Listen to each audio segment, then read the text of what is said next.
जयगुरु मु देवराज वेलकम कर my YouTube channel Devraj live vision आपण मैंने केमती अच्छा मुझे भल अच्छे आशा कर ठाकुर आप भल थे भगवान समस्त मंगल करूँ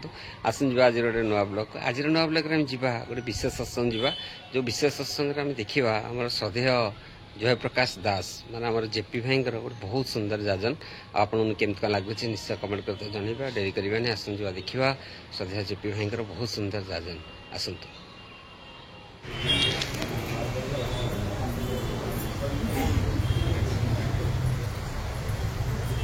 जुगत्राता श्री श्री ठाकुर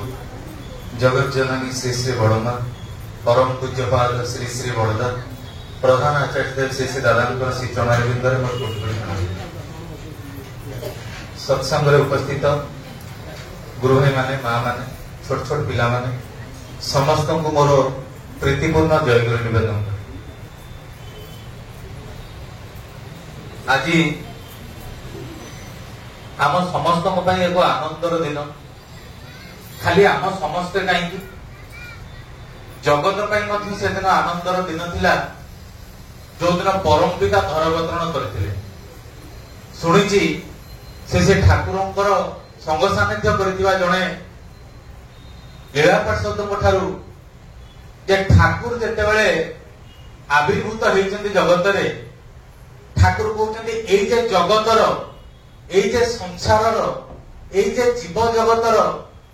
प्रत्येक मनुष्यर जो आर्त चित्कार ठाकुर कहते आमाके धक्का देलो से हिरण्य गर्भ पुरुष जी परम पिता जी जो मानव दरदी बोली कहूचे जो परम दयालु बोली आमे कहूचे एई दया परवश जेते जगत को ओल्हाई आसिले उद्धार करिया पई रक्षा करिया पई आउ आमे समस्ते धन्य होई उठिले सेई परम पिता को पाइकी। रामकृष्ण परमहंस आनंदटा को तीन प्रकार बुझेइचंती से कौन आनंद तबे गोटे होची आनंद सेटा होची विषयानंद मनुष्य के संसार भीतर कर्म करे आमे गोटे जमी किनिबा हमर गोटे लक्ष्य थाए जमी किनिले गोटे आनंद मिले गोटे गाड़ी किनिले हमको आनंद मिले आमे गोटे मोबाइल फोन टे किनिले हमको आनंद मिले विवाह कले आनंद मिले संतान प्राप्ति हेले आनंद मिले मनुष्य जागतिक भाव रे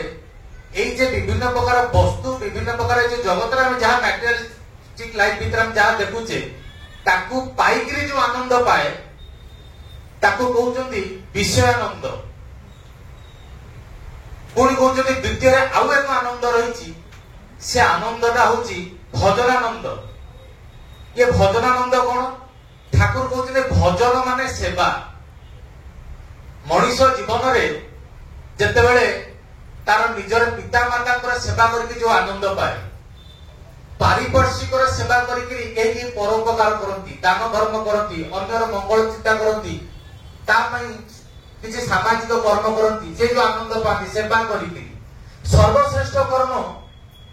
ये जे इष्ट कर्म आज जे परम पिता को जीवन में पाइचु आज आम पाखे आनंदर वस्तु परम पिता आज फूलर आसर जमीची खाद्यपेयर आसर जमीची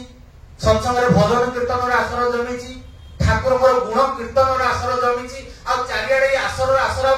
तार पछद पटे रही ए आनंद आनंदटा को कहा जाउची भजनानंद। तृतीय रही आउ एक आनंद ठाकुर कहते से आनंदटा हूँ ब्रह्मानंद। कौन ये ब्रह्मानंद ना मनीष जेतेबेले ईश्वर को दर्शन करे सेतेबेले जो आनंद प्राप्त हुए ताको कहा जाए ब्रह्मानंद। जो आनंद किशोरी मन पाइकरी एते दुर्दांत किशोरी कीर्तन ऋषि बाल्टी जाइए जो आनंद सर्वहरा अनंत महाराज अनंतनाथ रे परिणत हेले जो आनंद प्राप्त हुआ परे श्रीमद सतीश चंद्र गोस्वामी जे सेतबेल समय 12,000 शिष्यकर मंत्र 10टा गुरु थिले सेतबेल प्रणिपात होउचंती जो आनंद पाइया परे परम पिता पाद पद्म रे ये होउची सेही आनंद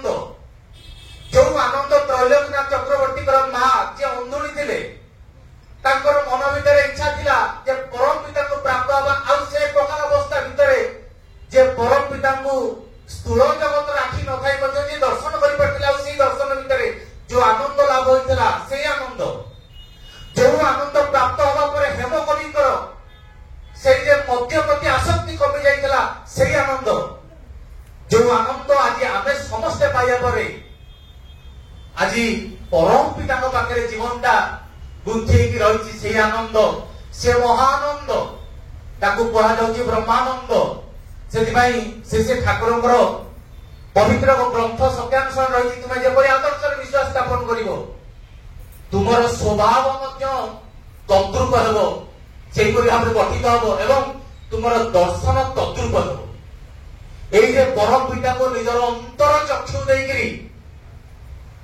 ସମସ୍ତ ପ୍ରକାର ବ୍ୟାକୁଳତା ଦେଇକିରି ସେ ଉନ୍ମାଦନା ଭିତରେ ଯୋଉ ଦର୍ଶନ ହୁଏ ସେ ଦର୍ଶନ ହଉଛି ବ୍ରହ୍ମାନନ୍ଦ। ଆଉ ସେ ଆନନ୍ଦ ପାଇବା ପରେ ମଣିଷର କୌଣସି ଆସକ୍ତି, ମଣିଷର କୌଣସି ପ୍ରଲୋଭନ, ମଣିଷକୁ କୌଣସି ବାଧା ମଣିଷ ଜୀବନକୁ ଗତିରୋଧ କରିପାରେ। ସମୟ ତ ସଂକ୍ଷିପ୍ତ, ଠାକୁରଙ୍କର ଦୀକ୍ଷା ଆମେ ସମସ୍ତେ ନେଇଛେ, ଯାହାକୁ କେନ୍ଦ୍ର କରିକି ଆଜି ଭାରତରେ ବହି ଭାରତରେ ଚତୁଃପାର୍ଶ୍ୱରେ ଆମେ ଦେଖି ଚାଲିଛେ ସତ୍ସଙ୍ଗ କେନ୍ଦ୍ର ମନ୍ଦିର ଗଢି ଉଠିଛି, ଯାହାକୁ କେନ୍ଦ୍ର କରି କେତେ ପାଞ୍ଜାଧାରୀ କର୍ମୀ ବଢି ଦିନକୁ ଦିନ ବଢି ଚାଲିଛନ୍ତି, ଯାହାକୁ କେନ୍ଦ୍ର କରିକି ଯାହାଙ୍କର ଆଶ୍ରୟ ଗ୍ରହଣ କରି ଆଜି ସତ୍ସଙ୍ଗୀ ମାନଙ୍କର ସଂଖ୍ୟା ବହୁଗୁଣିତ ହେବାରେ ଲାଗିଛି। ତାଙ୍କର ଜୀବନ ଭିତରେ ତାଙ୍କର କିଛି ଇଚ୍ଛା ଆକାଂକ୍ଷା ଥିଲା। ପୁରୁଷୋତ୍ତମ ଯେତେବେଳେ ଜଗତକୁ ଆସନ୍ତି ସେତେବେଳେ ସେ ଆସନ୍ତିନି ଅଲୌକିକତ୍ୱ କରିବା ପାଇଁ, ସେ ଆସନ୍ତିନି ଜଗତ ତାଙ୍କୁ ପୂଜା କରୁ ସିଂହାସନ ଦେଇକି ତାଙ୍କୁ ମାନୁ ଆଉ ଏଇ ମାନିବାଟା ତାଙ୍କୁ ଭଲ ଲାଗିବ ତା ଆଦୌ କେବେ ପରମ ପିତାଙ୍କର ଇଚ୍ଛା ନଥିଲା, କେବେ ଠାକୁରଙ୍କର ଇଚ୍ଛା ନଥିଲା। ଠାକୁରଙ୍କୁ ଆମେ ଠାକୁର ଅନୁକୂଳ ଚନ୍ଦ୍ର ବୋଲି ସମ୍ବୋଧନ କରୁଛେ, ଠାକୁରଙ୍କୁ ଯେତେବେଳେ ଠାକୁର ବୋଲି ଶବ୍ଦ ଲଗାଗଲା ଠାକୁର ବହୁତ ବ୍ୟତୀତ ହୋଇଛନ୍ତି। ଠାକୁର ଚାହିଁ ନଥିଲେ ସିଂହାସନ, ଠାକୁର ଚାହିଁ ନଥିଲେ ଫୁଲମାଳ, ଠାକୁର ଚାହିଁ ନଥିଲେ ତାଙ୍କ ନାଁରେ ଜୟଧ୍ୱନି, ଠାକୁର ଚାହିଁଥିଲେ କିଛି ଅଲଗା। ଠାକୁରଙ୍କୁ ଯେତେବେଳେ ଠାକୁର ବୋଲି ସମ୍ବୋଧନ କରାଗଲା ଠାକୁର ବହୁତ ବାରଣ କରିଛନ୍ତି। ପରବର୍ତ୍ତୀ ଅବସ୍ଥାରେ ଯେତେବେଳେ ଆମେ ମାନେ ନ ଶୁଣିଛେ ସେତେବେଳେ ଠାକୁର ନିଜକୁ ବୁଝେଇ ଦେଲେ ଯେ ବଙ୍ଗଳାରେ ରୋଷିଆ ମାନଙ୍କୁ ଠାକୁର ବୋଲି ସମ୍ବୋଧନ କରାଯାଏ, ଆଉ ମୁଁ ଭାବିନେଲି ମୁଁ ଗୋଟେ ରୋଷିଆ ବ୍ରାହ୍ମଣ, ତା ଭାବି ନେଇ ଏଇ ଯେ ତୁମ ମାନଙ୍କର ଠାକୁର ବୋଲି ସମ୍ବୋଧନ କରିବାଟା ମତେ ଗ୍ରହଣ କରିବାକୁ ପଡିଲା। ଯାହାକୁ ଅବତାର ଈଶ୍ୱର ଯାହା କିଛି କହିଲେ ଯିଏ ସହଜରେ କହିଲେ আমি ও সব কিছু জানি না, আমি জানি আমি শিবচন্দ্র চক্রবর্তীর ছেলে অনুকূল চন্দ্র চক্রবর্তী, যে গ্রহণ করুনথিলে। পুଣି দেখা যাইছি পুଣି ସବୁ କିଛି ଭିତରେ ନିଜକୁ ପ୍ରକାଶ କରିବା। এই অপ্রকাশ ଆଉ ପ୍ରକାଶ ୟା ଭିତରେ ବହୁତ କଥା ରହିଗଲା। ସେ ଶ୍ରୀ ଠାକୁରଙ୍କର ପରମ ଭକ୍ତ ସତୀଶ ଚନ୍ଦ୍ର ଜୟାଦାର ତାଙ୍କ ପାଖରେ ବସିଛନ୍ତି, ଠାକୁର ପାଖରେ କିଛି ଭକ୍ତ ଶିଷ୍ୟ ବସିଛନ୍ତି। ଠାକୁର ସତୀଶ ଦାକୁ କହୁଛନ୍ତି, ସତୀଶ ଦା ତୁମେ ମାନେ ସବୁ ମତେ କାହିଁକି ଅବତାର ବୋଲରେ? ସେତେବେଳେ ସତୀଶ ଦା କହୁଛନ୍ତି ଠାକୁର ନିଜର ଭକ୍ତି ନିଜର ବିଶ୍ୱାସ ବଳରେ ଯୋଉ ସତ୍ୟକୁ ଉପଲବ୍ଧି କରିଛି ତାରି କୁହେ। ମୋର ସ୍ତ୍ରୀ ଅତ୍ୟନ୍ତ ରୁଗ୍ଣ ଅବସ୍ଥାରେ ଯାହାଙ୍କ ଦୟାରେ ଯାହାଙ୍କ ଶକ୍ତିରେ ଜୀବନ ଦାନ ପାଇଛି, ମୁଁ ଜାଣେ ସେଇ ଶକ୍ତିକୁ। ଯାହାଙ୍କର ଦର୍ଶନ ବିନା, ଯାହାଙ୍କର ନାମ ଜାଣିବା ବିନା ମଣିଷ ସ୍ୱପ୍ନରେ ଯାହାଙ୍କର ସତ୍ନାମ ପ୍ରାପ୍ତ ହୁଏ, ଯାହାଙ୍କ ଉଦ୍ଦେଶ୍ୟରେ ଭୋଗ ନିବେଦନ କଲେ ସିଏ ଆସି ନିଜେ ତାହା ଗ୍ରହଣ କରନ୍ତି। ଏ ପ୍ରକାର ଅନେକ ପ୍ରକାର କଥା ଯାହା ସତୀଶ ଚନ୍ଦ୍ର ଜୟାଦାର ସେତେବେଳେ ସମୟରେ ଯେ ଅତି ଅଦ୍ଭୁତ ଅବତାରତ୍ୱକୁ ଦର୍ଶନ କରୁଥିଲେ, ସେଥିପାଇଁ ସେ ଅବତାର ବୋଲି ସମ୍ବୋଧନ କରୁଥିଲେ। ଆଉ ଠାକୁରଙ୍କର ଧ୍ୟାନ କରିବା ଭିତରେ ତାଙ୍କର ଯୋଉ ଶ୍ରୀକୃଷ୍ଣ ଦର୍ଶନ ହେଇଥିବ, ଠାକୁର ସେତେବେଳେ ବାରଣ କରିବେ, ହେ ସତୀଶ ଦା ରହିଯା, ମତେ କିଛି କହନା, ମୋର ଯେ ମୁଣ୍ଡ ବୁଡି ଯାଉଛି। ପ୍ରକାଶ କରିବାକୁ ଚାହାନ୍ତିନି। ପୁଣି ଦେବୀଦା ବସିଛନ୍ତି ଠାକୁରଙ୍କ ପାଖରେ, ଦେବୀ ପ୍ରସାଦ ମୁଖପର୍ଦ୍ଦା। ଠାକୁର ଦେବୀଦାଙ୍କୁ କହୁଛନ୍ତି, ଭଗବାନର ଅନେକ ନାମ ଅନୁକୂଳ, तू जानिछु भगवान आउ गोटे ना अनुकूल तू जानिछु देवीदा ठाकुर पाखे बसिकी सब ठाकुर पाखे जहाँ आलाप आलोचना हुए प्रफुल्ल दांगर असिस्टांट थे देवीदा देवीदा सब लेखा लेखी कर देवीदा मना करेंगे नहीं ठाकुर मु जानी ना देख तो टिके खोजा खोजी करके देख तारे भगवान नाम अनुकूल कोटी बाहरी पारे देवीदा परपिता को मुहर ए आत्मवाक्य पाई एमान भीतर निर्भरता हो ठाकुर कहते माने निश्चय किसी सत्य रही देवीदा पोथी पुराण जो जहाँ सब रही खोजी चलिए खोजी खोजी खोजी खोजी महाभारत खोजुं महाभारत अनुशासन पर्व अध्याय जो विष्णु सहस्र नाम अच्छी से विष्णु सहस्र नाम भितर अनुकूल शब्दटी रही जहाँ अज्ञात थिला देवीदा जेतले पाईगले जेमती गोटे विषय गोटे विषय को पाईगले जो आनंद गोटे हजि जाइथवा जिनिस पाईगले जो आनंद सेही प्रकार गोटे आनंद नहीं से पोथी धरिकी ठाकुर पाखे उल्लास बदन जाकि ठाकुर को कहते ठाकुर पाईगली पाईगली ठाकुर कहते अरे कौन पाइलु ना ठाकुर ये विष्णु सहस्र नाम जोटा अनुशासन पर्व अध्याय महाभारत रही अनुकूल शब्द लेखनी भितर लेखा रही पाईगली प्रभु पाईगली से ठाकुर स्मितहास्य देकर कहते ताकू साइतिकी रखिता पुणी केतेबेले परम पिता तांकोर प्रकट को धरिया पई जो बाणी देइछथि जे यथां प्रपद्यन्ते तां तथैव भजाम्यहम् जे मते जो प्रकार भाबरे भजना करे से मते तदनुरूप प्राप्त हुई ये भारी प्रैक्टिकल कथा ठाकुर जगत ठाकुर विभूति चंदन बाना मानसिक नड़िया भोग राग ठाकुर जगत राग नुहे ठाकुर जगत हूँ कर हुआ पाओ से ठाकुर को प्रश्न कर ठाकुर ये साम्य अवस्था कौन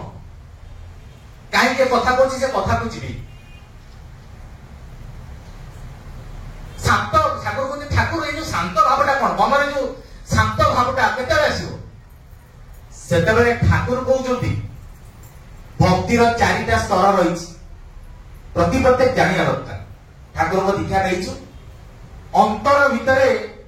परम पिता जगाटा केमिति महजूद रही जानापी एक आत्मविश्लेषण ठाकुर कहले मनीषर प्रकृति अभिभूति आ स्वार्थान्धतार आसक्ति जेतेबेले कमी जाए सेतेबेले आसे साम्य अवस्था एई साम्य अवस्थाटाकू जेतेबेले मनीष भितर प्राप्त हुए सेतेबेले मनीष ईश्वरमुखी हुए आ गुरुमुखी हुए आ एई जे ईश्वरमुखी और गुरुमुखी हुए भक्तिर चारिटा स्तर प्रथम स्तर होउची दास्य भाव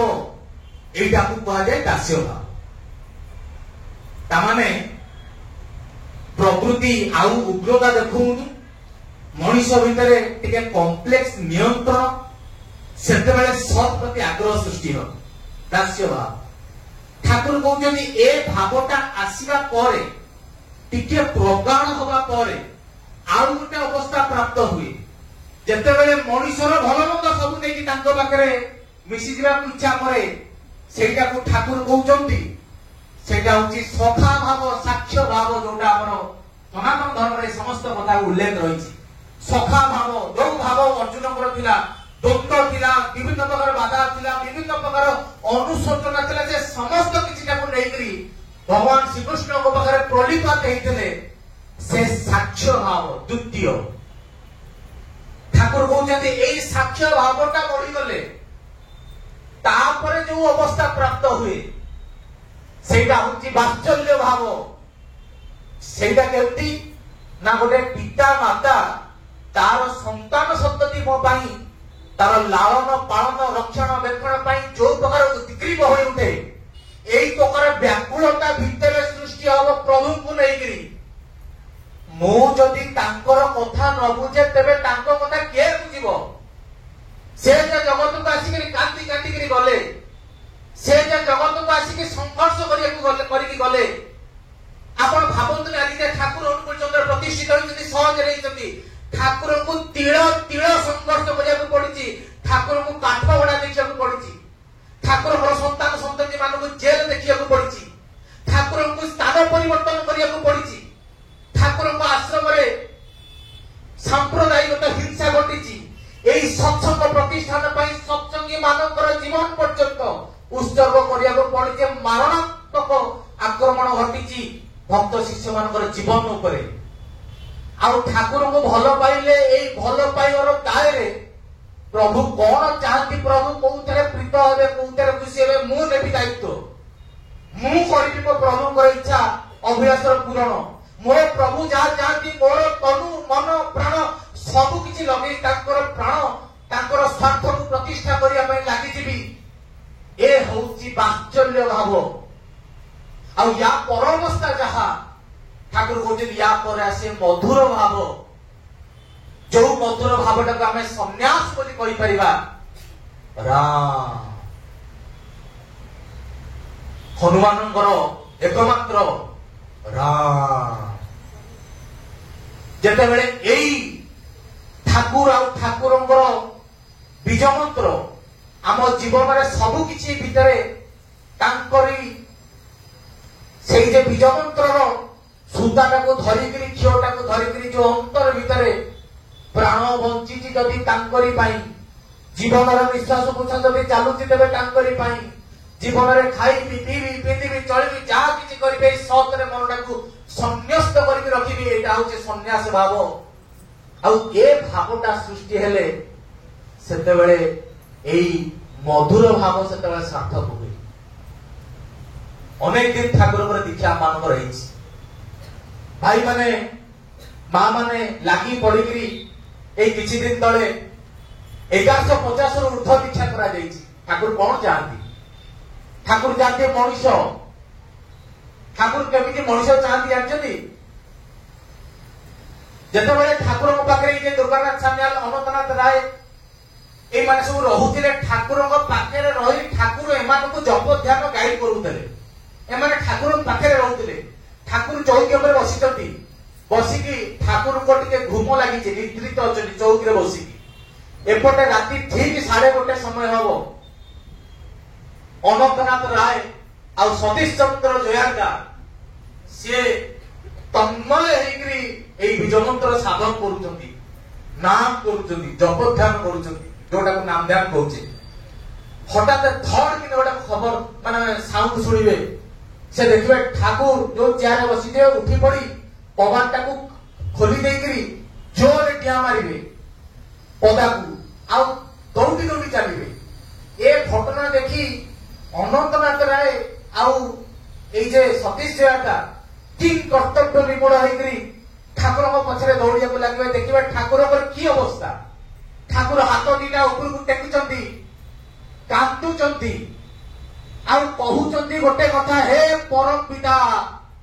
আমি যাব, আমি যাব, মু জিবি প্রভু, হে পরম পিতা মু জিবি, আমি এখানে আর থাকবো না,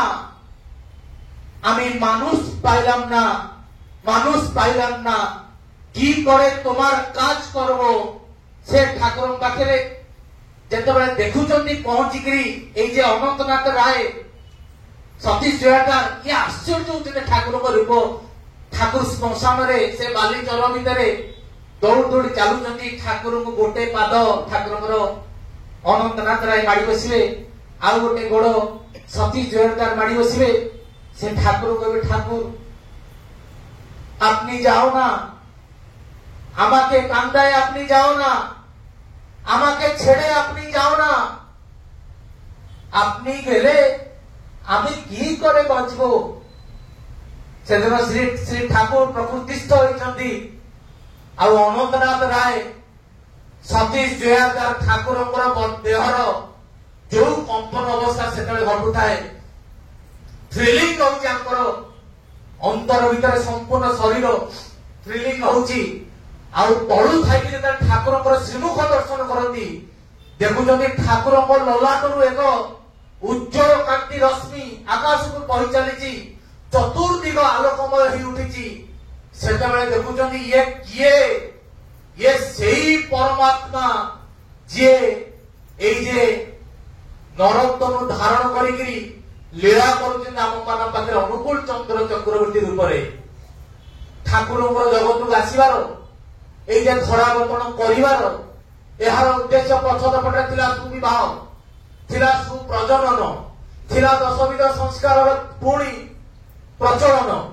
थिला वर्णाश्रम पुणी प्रचलन ठाकुर ए समस्त किछि चाहुथिले ठाकुर चाहिथिले कृषि ठाकुर चाहिथिले विप्लव भितर विप्रत्वर जागरण ठाकुर चाहिथिले क्षत्रिय भितर क्षत्रियत्वर जागरण ठाकुर चाहिथिले वैश्य भितर तार वैश्यत्वर जागरण ठाकुर चाहुथिले पुराण प्रवण पालन प्रवण पोषण प्रवण हे उठंतु वर्णाश्रम को केंद्र करी आउ एई जे सत्संगी माने एई जे तांकर कृष्टि भाई संतान गण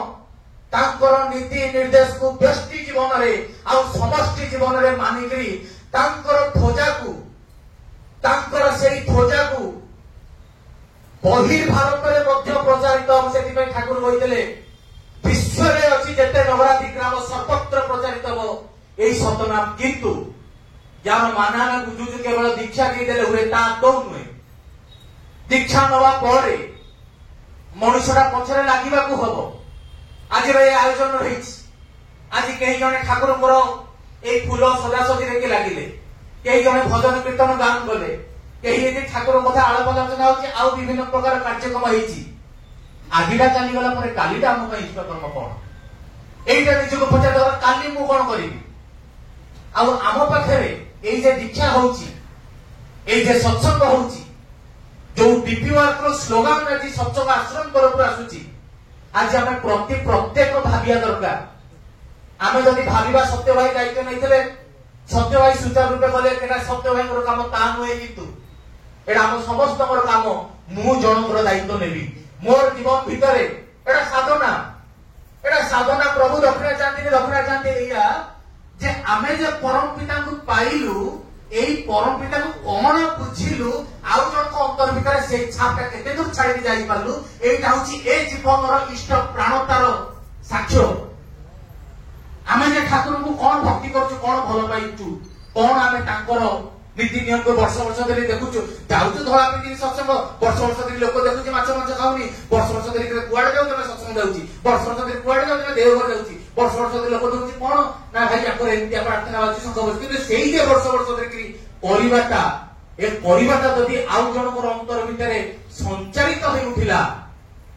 तेबे से संचारित हेई उठिबाटा तांकर बदन भितरे तांकर मुखमंडल रे एई टिके खुशी टिके देई परियो जन्मदिन पालन अपेक्षा से काहे के जे जन्म हेइथिले काहे कि जगत को आसीथिले ए कारणटा जाना दरकार सेति पई विभिन्न दिगर कथा तो मन भितरे चिंता थिला गुड जाई हेला तबे शेषरे कथा कहिग्री वक्तव्य सांग करी ठाकुर को पचरा वाला ठाकुर এই যে রাধা স্বামীর নামের অর্থ কি ঠাকুর কবে এ রাধার নামে হলো নিষ্পাদন করিবা আর এই নিষ্পাদন হচ্ছে সব কিছু মানে সবু কিছু মিলাই দেলে সবু কিছু ভিতরে যোউটাকে নিষ্পাদন করিবা সেই নিষ্পাদন করিবাটা নিহিত রয়েছে রাধা তত্ত্ব ভিতরে আর তার স্বামী যে সে হচ্ছে রাধা স্বামী আর ঠাকুর को जे आमे सब ग्रहण करिचे एई कार्य निष्पादन करिबा पई जे अनंत शक्ति दरकार से अनंत शक्तिर भंडारटा निहित रहिजे ठाकुरଙ୍କର दीक्षा भितरे जे जप ध्यान करे से शक्तिटा को आहरण करे सेति पई ठाकुर कहले आइडियल सेंट्रिक अर्थ होची समस्त शक्तिर उत्स शक्ति पाइया को चाहुचंती सूर्योदय पूर्व राति 4 रे उठिबा 45 मिनिट जप ध्यान करिबा ଜାଣିବା ଅସମ୍ଭବ ଶକ୍ତିଟା କେମିତି ସେଇ ପରମ ପିତାଙ୍କର ଶକ୍ତିଟା ଆମର ଏଇ ଶରୀର ଏଇ କାୟା ଭିତରେ ପ୍ରବେଶ କରିକିରି ଆମ ନିଜ ଜୀବନ ପାରିପାର୍ଶ୍ୱିକ ଜୀବନ ଭିତରେ ସଞ୍ଚାରିତ ହେଇପାରୁଛି ଏଟାକୁ ଆମେ ପରୀକ୍ଷା କରିକି ଦେଖିପାରିବା। ତେବେ ସମୟ ସଂକ୍ଷିପ୍ତତା ଆଜି ଏଇ ଯେ ମହା ଆନନ୍ଦର ଦିନରେ ଆମେ ସମସ୍ତେ ଉପଭୋଗ କରୁଛୁ ଆଜିର ଏଇ ସତ୍ସଙ୍ଗକୁ। या पर प्रसाद सेवन व्यवस्था रही समस्ते प्रसाद पाई धन्य होगा। शेषे ये माउसमा सत्संग समस्त कर्मी भाई माँ मैंने आज आम जिते जन एकाठी होचे आम मान मुख्य हो उठू जे इष्ट कर्म आम मान मुख्य हो उठू परम पिता को अंतर प्रतिष्ठा करवा निज अंतर भितर ये भक्तिर जागरण करवा यही परम पिता निकट प्रार्थना करी आज सभा को ये उद्यापन करवा। जय गुरु। आज ब्लॉग हम देखिले कि जेपी भाई जो माने जयप्रकाश दास भाई और बहुत सुंदर जाजन आपन केमता लगिला निश्चय कमेंट कर जनइबे। पुणी देखा गोटे नया ब्लॉग रहुची आपन प्रिय देवराज। नमस्कार। जय जगन्नाथ। जय गुरु।